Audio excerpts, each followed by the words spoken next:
Hello guys, welcome to my YouTube channel. అందరు ఎలా ఉన్నారండి? బాగున్నారా? ఏం చేస్తున్నారు? చదువుతున్నారా? అయితే ఆర్ఆర్బీ ఎన్టీపీసీ ఎగ్జామ్ అయితే చాలా దగ్గరలోనే ఉంది కదండి. సో అందుకని చెప్పేసి అయితే నేను ఈ వీడియో తీయడానికైతే ముందుకైతే వచ్చాను. అయితే మనకి ఎగ్జామ్ వచ్చేసి నెక్స్ట్ మంత్ ఆర్ మార్చిలో అయితే ఉండొచ్చు. ఫిబ్రవరిలో అయితే ఉండదు అనుకుంటున్నాను, ఎందుకంటే ఫిబ్రవరిలో చాలా ఎగ్జామ్స్ ఉన్నాయి. అయితే చూసుకుందామండి. ముఖ్యంగా నేను ఈ వీడియో తీయడానికి ఏంటంటే చాలామంది అయితే నాకు కామెంట్ చేస్తున్నారు, సిస్టర్స్ మీరు ఎలా చదువుతున్నారండి, ఒక హౌస్ వైఫ్గా ఉండి ఇంట్లో పనులన్నీ చేస్తూ పిల్లల్ని మెయింటైన్ చేస్తూ ఎలా చదువుతున్నారని అయితే అడుగుతున్నారు. సో అందుకని చెప్పేసి అయితే నేనైతే వీడియో తీయాల్సి వచ్చింది. అయితే నాకు ఒక బాబు అండి, 1.5 year బాబు. అయితే తనైతే ఆఫ్టర్నూన్ టైంలో అయితే కంపల్సరీ పడుకుంటాడండి. 3 hours అయితే పడుకుంటాడు. సో ఆ టైంలోనే నేను క్యాచ్ చేసుకొని అయితే ఆ టైంలోనే అయితే చదువుకుంటాను. ప్లస్ నైట్ అయితే 7 to 8 మధ్యలో అయితే పడుకుండిపోతాడు. సో అప్పుడు 9, 10, 11, 12 వరకు 4 hours అయితే నేను చదువుతానండి. ఇవైతే నేను చదివే పద్ధతి అండి. అయితే ఒకవేళ చిన్నపిల్లలు, మీకు కూడా చిన్నపిల్లలు అంటే 2 years బిలో వాళ్ళు ఉంటే కనుక మీరు కూడా ఇలా చేయండి. ఆఫ్టర్నూన్ టైంలో వాళ్ళు పడుకోరు, కొంతమంది అల్లరి చేస్తూ ఉంటారు. బట్ ఎలాగైనా వాళ్ళు పడుకున్న తర్వాత అయితే చదువుకోవడానికి అయితే ట్రై చేయాలి. ప్లస్ కొంచెం నైట్ అవుట్ కూడా చేయాలండి జాబ్ రావాలంటే. సో ఎర్లీ మార్నింగ్ 3 నుంచి 4 నుంచి 5 వరకు అయితే చదువుకుంటే అయితే మనకు బ్రెయిన్కి అయితే తొందరగా ఎక్కుతుంది. సో ఆ టైం కూడా చదువుకోవచ్చు. ఇదైతే చిన్నపిల్లలు ఉన్న వాళ్ళ సంగతి అండి. అయితే ఒకవేళ 3-4 years అలా పిల్లలు ఉన్న వాళ్ళైతే మీరు ఎవరికి అప్పచెప్పినా వాళ్ళనైతే ఉంటారు కదా. సో స్కూల్కి పంపించినా కూడా ఇబ్బంది ఏమి ఉండదు. అలాంటి వాళ్ళకైతే ఎలాంటి ప్రాబ్లం అయితే ఉండదు. ఓన్లీ ఇంట్లో పనులు అయితే చేసుకోవాల్సి ఉంటుంది. ఆ తర్వాత మొత్తానికి మ్యారేజ్ కాని వాళ్ళు ఉంటే కనుక ఒకవేళ జాబ్ చేస్తూ కొంతమంది చదువుతూ ఉంటారు. అయితే వాళ్ళు మార్నింగ్ నుంచి నైట్ వరకు అయితే, ఈవినింగ్ వరకు అయితే డ్యూటీనే చేస్తూ ఉంటారు కదా. సో వాళ్ళకు కూడా ఎర్లీ మార్నింగ్ చదవడం కానీ, లేకపోతే నైట్ అవుట్ చేయడం కానీ అలాంటిది మాత్రమే వాళ్ళకి హెల్ప్ అవుతుంది. అయితే మొత్తానికి మ్యారేజ్ కాకుండా చదువుకునే వాళ్ళు ఉంటారు కదా, ఏ జాబ్ చేయకుండా. సో అలాంటి వాళ్ళకైతే ప్లస్ పాయింట్ అవుతుందండి. ఎక్కడ ఎలాంటి ప్రాబ్లమ్స్ అయితే వాళ్ళకు ఉండవు.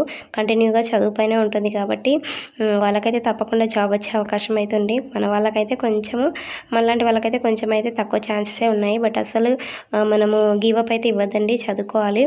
సో నేనైతే ఇలా చదువుతున్నానండి. బాబు పడుకున్నప్పుడు ఆఫ్టర్నూన్ టైంలో ఒకసారి చదువుతాను, ప్లస్ నైట్ 12 వరకు అయితే చదువుతానండి. సో మనకు నిద్ర కూడా ఇంపార్టెంట్. నిద్ర అయితే కంపల్సరీగా పోవాలి. నిద్ర లేకుండా మనం కంటిన్యూగా చదువుతున్నా కూడా హెల్త్ ఇష్యూస్ అయితే వస్తాయి. అయితే అందరు నన్ను ఇది అడుగుతున్న క్వశ్చన్ అండి, మీరు ఎలా చదువుతున్నారని అయితే అడిగారు కదా.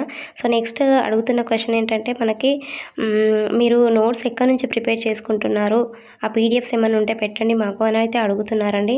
నేనైతే ఈ ఆర్ఆర్బీ ఎన్టీపీసీ కోసం అయితే నోట్స్ అయితే ప్రిపేర్ చేసుకున్నాను. ఆ నోట్సే మీకు కూడా ఎక్స్ప్లెనేషన్ ఇస్తున్నాను కదా. అయితే ఏంటంటే నేను ఈ నోట్స్ ఎక్కడి నుంచి ప్రిపేర్ చేసుకున్నానంటే మ్యాథమెటిక్స్ కానీ, యాప్టిట్యూడ్కి, రీజనింగ్కి అయితే నేను ఇంకా నోట్స్ అయితే ప్రిపేర్ చేసుకోలేదండి. అవైతే నేను యూట్యూబ్ క్లాసెసే వినాలైతే అనుకుంటున్నాను. ఎక్కడి నుంచి అయితే నోట్స్ తీసుకోవాలైతే అనుకోవట్లేదు, బుక్స్ కొనుక్కోవాలని. ఎందుకంటే మ్యాథమెటిక్స్ ఎవరు చెప్పినా ఒకేలాగే ఉంటుంది కదా. సో అందుకని నేను కొంచెం మ్యాథమెటికల్ బ్యాక్గ్రౌండ్ స్టూడెంట్ని, ప్లస్ నాది బీటెక్ అండి. సో అందుకని చెప్పేసి అంత ఇబ్బంది అనేది నాకైతే ఉండదని అయితే నేను అనుకుంటున్నాను. ఆ తర్వాత వచ్చేసి సైన్స్కి వచ్చేస్తే అయితే సైన్స్కి మనకి బయాలజీ, ఫిజిక్స్, కెమిస్ట్రీ ఉంటుంది కదా. అందులో మనమైతే ఎన్సీఆర్టీ బుక్స్ అయితే తీసుకోవాలండి. ఈ ఎన్సీఆర్టీ బుక్స్ అయితే మనకు అవైలబుల్గా ఉంటాయి. మనకు కొన్ని యాప్స్ కూడా ఉంటాయి, అందులో నుంచి అయితే డౌన్లోడ్ చేసుకోవచ్చు. యూట్యూబ్లో కొన్ని కోర్సెస్ కూడా ఉన్నాయి. అయితే కంపల్సరీ మనం ఎన్సీఆర్టీ బుక్స్ అయితే తీసుకోవాలండి. అందులో అయితే డీప్గా ఎక్స్ప్లెయిన్ చేస్తారు. అయితే మీకు ఒకటి ఏంటంటే, నేను యూట్యూబ్ నుంచి కానీ, గూగుల్లో నుంచి కానీ అన్నీ సెర్చ్ చేసుకొని సైన్స్కి, ఎన్సీఆర్టీకి సంబంధించిన కొన్ని పీడిఎఫ్స్ అయితే రెడీ చేసుకున్నాను. అవైతే మీకు పెట్టడానికి అయితే ట్రై చేస్తానండి. ఇది సైన్స్కి సంబంధించింది. Next Indian history, Indian polity, Indian జాగ్రఫీకి వచ్చేస్తే ఇవైతే నేను హైదరాబాద్లో అశోక్ నగర్లో ఉన్న ఆర్సీ రెడ్డి ఇన్స్టిట్యూషన్ నుంచి అయితే బుక్స్ అయితే తీసుకున్నానండి. నేను ఎందుకు అక్కడ నుంచి తీసుకున్నాను అంటే వాళ్ళ ఎక్స్ప్లెనేషన్ అయితే బాగుంటుందండి. ఎందుకంటే నేను అక్కడ షార్ట్ టర్మ్ కోచింగ్ అయితే తీసుకున్నాను 6 months. సో అందుకని చెప్పేసి అయితే నేను అక్కడ నుంచే బుక్స్ తీసుకున్నాను. మీకు కూడా ఆర్సీ రెడ్డి ఇన్స్టిట్యూషన్ బుక్స్ కావాలనుకుంటే కనుక మీకు హైదరాబాద్లో కోటి బజార్లో అయితే దొరుకుతాయండి బుక్స్. కోటి బజార్లో మనకి ఎస్బీఐ బ్యాంక్ ఉంటుంది, బ్యాంక్ పక్కనే అయితే మనకి బుక్ స్టాల్స్ ఉంటాయి, అక్కడైతే దొరుకుతాయండి. ఇది తెలుగు మీడియంలో ఉంటుంది, ప్లస్ ఇంగ్లీష్ మీడియంలో కూడా ఉంటుంది. ఆన్లైన్ కోర్స్ కూడా ఉంటుందండి. ఎవరైనా అంటే ఆన్లైన్లో తీసుకోవాలి అనుకుంటే అలా కూడా తీసుకోవచ్చు కోచింగ్. ప్లస్ మనం ఆఫ్లైన్గా బుక్స్ తీసుకొని చదువుకోవాలన్నా కూడా చదువుకోవచ్చండి.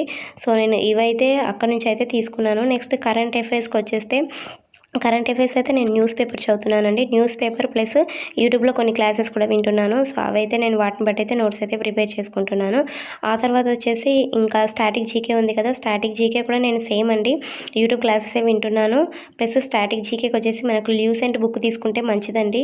ల్యూసెంట్ బుక్ ఇదైతే మనకి ఎక్కడ కూడా దొరుకుతుంది, ఎక్కడైనా మనం తీసుకోవచ్చు. ఈ ల్యూసెంట్ బుక్లో అయితే డెప్త్గా ఉంటుందండి స్టాటిక్ జీకేకి, జనరల్ నాలెడ్జ్కి, జనరల్ అవేర్నెస్కి సంబంధించి.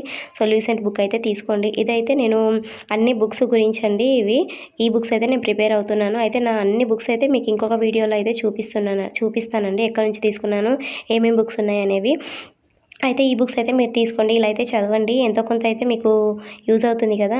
నేను అండర్ గ్రాడ్యుయేషన్కి అయితే అప్లై చేశానండి. గ్రాడ్యుయేషన్కి అప్లై చేసిన వాళ్ళు కూడా మన వీడియోస్ చూడండి, మీ కరెంట్ అఫైర్స్ కానీ ఎంతో కొంత అయితే హెల్ప్ అయితే అవుతుంది. అండర్ గ్రాడ్యుయేషన్ సిలబస్ అయితే కొంచెం దగ్గరలోనే ఉంది, అంటే సేమ్గానే ఉంటుంది కొంచెము. సో మీరైతే తప్పకుండా అయితే వీడియో అయితే చూడండి. అయితే ఇక్కడ ఇంకా కొంతమంది ఏమడుగుతున్నారు అంటే, ఒకటి మీ పీడిఎఫ్ నోట్స్ అయితే పెట్టండి, మీరు ప్రిపేర్ చేసుకున్న నోట్స్ది పీడిఎఫ్ చేసి పెట్టండి అని అయితే అడుగుతున్నారు. కొంచెం అదైతే నాకు ఇబ్బంది అవుతుందండి, ఎందుకంటే కంప్లీట్గా ఇన్ని పేజెస్ వీడియోస్ అంటే పిక్స్ తీసి పీడిఎఫ్ చేసి మీకు పెట్టడం అంటే కొంచెం ఇబ్బందిగానే ఉంటుంది. ఎందుకంటే చిన్న బాబు ఉన్నాడు కదా, సో నన్ను చూసుకుంటూ ఇంట్లో పనులన్నీ చేస్తూ అయితే పెట్టాలంటే కొంచెం ఇబ్బంది. బట్ ట్రై చేస్తానండి, ఎగ్జామ్ వరకు అయితే పెట్టడానికి అయితే చూస్తాను. పెట్టకపోతే అయితే తప్పుగా అయితే అర్థం చేసుకోవద్దు, ఎందుకంటే నాకైతే టైం అయితే దొరకట్లేదు. టైం అయితే నేను క్యాచ్ చేసుకొని అయితే చదువుకోవడానికి అయితే ట్రై చేస్తున్నాను. సో ఇవ్వండి పీడిఎఫ్స్ గురించి, ఇంకా చాలామంది అయితే పీడిఎఫ్స్ గురించి మెసేజ్ అయితే పెడుతున్నారు. ట్రై చేస్తానండి, కొంచెం అయితే ఓపిక అయితే పట్టండి. అయితే నోట్స్ అయితే మీరు చాలా బాగా ప్రిపేర్ చేసుకున్నారు, ఎక్కడి నుంచి ప్రిపేర్ చేసుకున్నారు, అండర్లైన్ చేసి రెడ్ పెన్తో బ్లూ పెన్తో మంచిగా ఇలా అండర్లైన్ చేసి అయితే పెడుతున్నారు అని అయితే అడిగారండి. సో నా ఎక్స్ప్లెనేషన్ మీకు నచ్చితే కనుక ఒక లైక్ అయితే చేసుకోండి. అయితే ముఖ్యంగా అయితే నేను వీడియో స్టార్ట్ చేయడానికి రీజన్ ఏంటంటే హౌస్ వైఫ్స్కి అండి. నేను ఒక హౌస్ వైఫ్గా ఉండి ఎంత ఇబ్బంది పడుతున్నానో ఎగ్జామ్స్కి, గవర్నమెంట్ జాబ్స్కి ప్రిపేర్ అవ్వడానికి నాకు తెలుసు కదా, నేను ఫేస్ చేస్తున్నాను. సో అందుకని చెప్పేసి నాలాగా ఉన్న వాళ్ళకైతే హెల్ప్ అవుతుంది కదా అని చెప్పేసి అయితే నేను వీడియోస్ అయితే స్టార్ట్ చేయడం అయితే జరిగింది. ముఖ్యంగా హౌస్ వైఫ్ ఎవరైతే ఉన్నారో వాళ్ళు తప్పకుండా అయితే నా వీడియోస్ అయితే చూడండి, ఎంతో కొంత మీకైతే హెల్ప్ అవుతుందండి. సో కొంతమంది సిస్టర్స్ అయితే ఇండియన్ హిస్టరీ అయితే పిక్స్ పెట్టండి అని అయితే, అంటే బిట్స్ చెప్పండి అని అయితే అడుగుతున్నారండి. ప్రజెంట్ అయితే నాది ఇండియన్ హిస్టరీ అండ్ స్ట్రాటజీకి ఒకటే కంప్లీట్ అయిపోయిందండి, అవి పెట్టడానికి అయితే ట్రై చేస్తాను. హౌస్ వైఫ్గా ఉండి ఎంతో ఇంట్రెస్ట్తో అయితే సిన్సియర్గా మనం చదువుకుంటూ ఉన్నామండి ఒంటరిగానే. సో ఎవరితో మాట్లాడదు అనే పేరైతే మనకు వస్తుంది. సో అలా కాకుండా అందరితో మాట్లాడుతూ అయితే చదువుకోవాలండి. ముఖ్యంగా అయితే మనం సిన్సియర్గా చదువుతున్నప్పుడు అయితే మనకి ఎన్నో ఫంక్షన్స్ కానీ, పెళ్ళిళ్ళు, పార్టీలు కానీ, హెల్త్ ఇష్యూస్ వల్ల హాస్పిటల్కి వెళ్ళడం కానీ, ఇలా ఏదో ఒకటి జరుగుతూ అయితే ఉంటుంది. సో అలాంటి టైం అయితే మనం అయితే ఏం చేయలేం కదా. సో పెళ్ళైంది కాబట్టి తప్పకుండా అన్నిటికైతే అటెండ్ అవ్వాలి. సో అలా అయితే చేయండి. మనం ఒకటే అండి, మనం కంపల్సరీ పట్టుదల ఉందనుకోని మనం early morning time plus night time మాత్రమే, ఆఫ్టర్నూన్ టైంలో, ఈ 3 టైంలో అయితే మనము క్యాచ్ చేసుకొని అయితే టైంని అయితే క్యాచ్ చేసుకొని అయితే చదువుకోవాలి. వీడియో నచ్చితే లైక్ చేయండి, మరెన్నో ఇలాంటి వీడియోస్ కోసం ఛానల్ని సబ్స్క్రైబ్ చేసుకోండి. Thank you for watching the video. Bye.